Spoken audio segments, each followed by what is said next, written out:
ብዙ ወንዶች በነገራችን ላይ ወንዶች በአደባባይ አስተያየት መጻፍ ይፈራሉ። ለምን እንደሆነ አላቅም።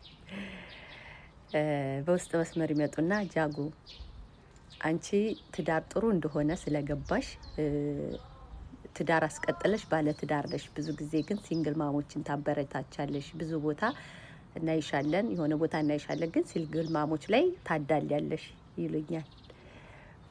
የኔ መልስ እንደዛ ነው። በውስጥም አሁንም በውጭም ስናገር ስደትን የሚያውቀው የተሰደደ ነው። ችግርን የሚያውቀው የተቸገረ ነው። ህመምን የሚያውቀው ታሞ የዳነ ነው። እኔ በአውሮፕላን ቀጥታ ከሀገሬ መጥቼ በባህር የገባን ሰው ስሜቱን ልረዳለት አልችልም። ልክ እንደሱ በባህር የገባ ሰው ግን ስሜቱን ይረዳዋል። ሲያወራው እያለቀሰ ያዳምጠዋል። ለምን ዘሴም ፔን አለው፣ አንድ አይነት ህመም አለው። እረዳቸዋለሁ። ወገኖቼ አንድ ነገር ልንገራችሁ። መቼ ሲንግል ማም እንደምትሆኑ አታውቁ። መቼ ሲንግል ዳድ እንደምትሆን አታውቅም። በነገራችን ላይ በቁም መለያየት እኮ በጣም መታደል ነው። የሰው ልጅ በሞትም ይለያል። በሞት ሚስት ልትሞት ትችላለች፣ ባልሽ ሊሞት ይችላል። ያኔ ሲንግል ማም ትባያለሽ። ባሏ ሞቶባታል፣ ሲንግል ማም ናት ትባያለሽ። ሶ መቼ እንደምትለያይ አይታወቅምና በተለይ ባለ ትዳሮች ባትኩራሩ። ሌላው ደግሞ ያው ለዛ ነው የምረዳቸው። ለምን አንድ ወቅት ሲንግል ማም ስለነበርኩኝ ወቀሳውን ስለማውቀው በጣም የኢትዮጵያ ምላስ ያማል። ከቤተሰቦቻችሁ ጀምሮ በሆነ አጋጣሚ ለ5 ደቂቃ ካወቃችኋቸው ጀምሮ ኢንተርቪያቸው ብዛቱ የማይመለከታቸውን ነው የሚጠይቁት። በነገራችን ላይ ብዙ ባለትዳሮች ትዳር ውስጥ እያሉ የኢኮኖሚ ችግር አለባቸው፣ የሰላም ችግር አለባቸው፣ የእንቅልፍ ማጣት ችግር አለባቸው። አለምም የለምም አይነት የለም እንዳትል አላት፣ አለ እንዳትል ካለም የማይቆጠር አይነት ትዳር ውስጥ እየኖሩ ሲንግል ማሞችን ወይኔ ብቻ አይከብድም፣ አይቸግርሽም፣ እንደዚህ አይልሽም፣ እንደዚህ አይልሽም ይላል። የሰው ልጅ ሰላም ካለው የሚቸግረው ነገር የለም። በተለይ ውጭ ሀገር ለሰው ልጅ ዋናው ሰላም ነው። ጭቅጭቅ ንትርክ የሌለበት ህይወት ውስጥ ከኖርሽ ምንም አይከብድሽም። ጭቅጭቅ ንትርክ ውስጥ እየኖርሽ ግን በኢኮኖሚ ትጣሊያለሽ። በብዙ ነገር ራስን ከመጠበቅ ደረጃ ኖቲስ አድርጋችሁታል። ለምንድን ነው ሴት ልጅ ሲንግል ማም ስትሆን የምትዘንጠው? ምክንያቱም የኢኮኖሚ ነጻነት አላት። አብቃቅታ ኤችኤንዲኤምም ሄደች፣ ሃውንዲኤምም ሄደች፣ ሲኤንድአም ሄደች፣ ፍሎ ማርኬትም ሄደች። በአቅሟ ሳልቫጅም ገዛች፣ ብራንድም ገዛች። በአቅሟ ለራሷ የሚሆናትን በልኳ ያለ ማንም ገልማጭ ተቆጪ ትገዛለች። በቃ ማንም እንደሌለ አምና ማኔጅ ላይ በጣም ጠንቃቃ ትሆናለች፣ ታቻችላለች። ሶ አንዳንዴ አውቀዋለሁ ልላችሁ ፈልጌ ነው። እንትኑ ቅጥቀጣውን፣ ዱላውን እዛ ሀገር ሄርሽ እዛ ስትሄጂ ቻዋልሽው አይደለ ይሏችኋል። አሜሪካ አግብቶ ስለወሰደሽ ብቻ የገነትን ቁልፍ የሰጠሽ የጌታዬን የመድኃኒቴን ኢየሱስ ክርስቶስን በር መግቢያ በሩን ቁልፍ የሰጠሽ ይመስል እንደ ቢግ ዲል ያስቡታል።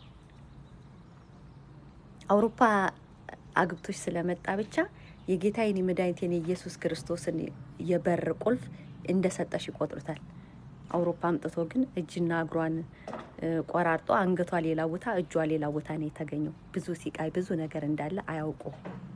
አምልጠሽ ለዛም ሰው ጦስ ከመሆን ራሴስ ለምን መኖር አለብኝ ብለሽ ስትወጪ ግን ዱላው ይበዛል። እነሱ ቤት ውስጥ ሆነው እየተደበደቡ ችለው እየኖሩ በኢኮኖሚ እየተጨቆኑ ችለው እየኖሩ እናት አፈርት ብላ እናትሽ አፈርት ብላ የሸ ልጅ የምናምን ልጅ የደንቆሮ ልጅ የመሀይም ልጅ እየተባባሉ እየተሰዳደቡ ስድብ ውስጥ ልጅን እያሳደጉ አንቺ ጋር ጣት ይጠቁማሉ።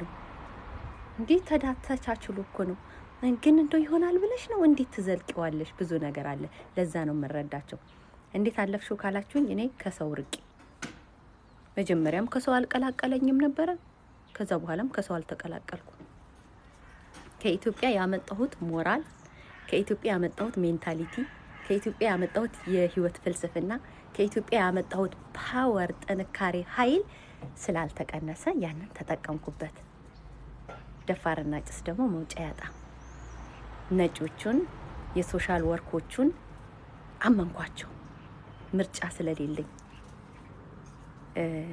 ደግሞ ሌባም ለታመነው ታማኝ ነው አይደል እንዴ? ሌባ እንኳን ለታመነው ታማኝ ነው። ምርጫ የለም። ሌቦች መካከል ከሆንክ ሌቦችም ማመን አለብህ። ለታመነው ታማኝ ነው፣ ካንተ አይሰርቅም።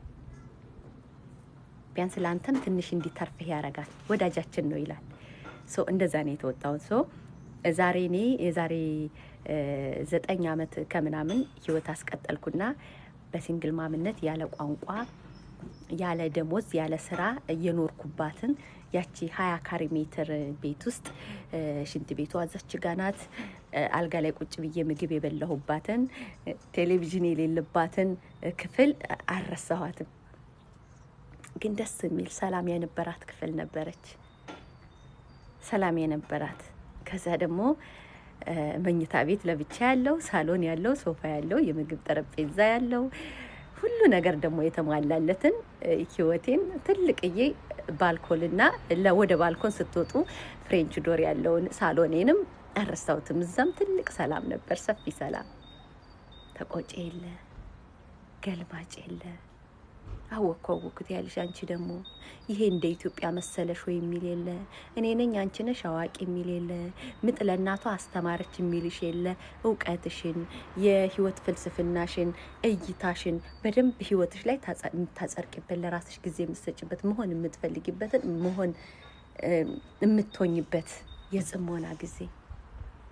በቃ እንደ አዋቂ እንደ ህፃን ረፊ አይሆንም ይሆናል ተብለሽ እንደ ህፃን የምትከለከይበት ሳይሆን እንደ አዋቂ በህይወትሽ የምትወስኝበት ጊዜ፣ ደስ የሚል ጊዜ።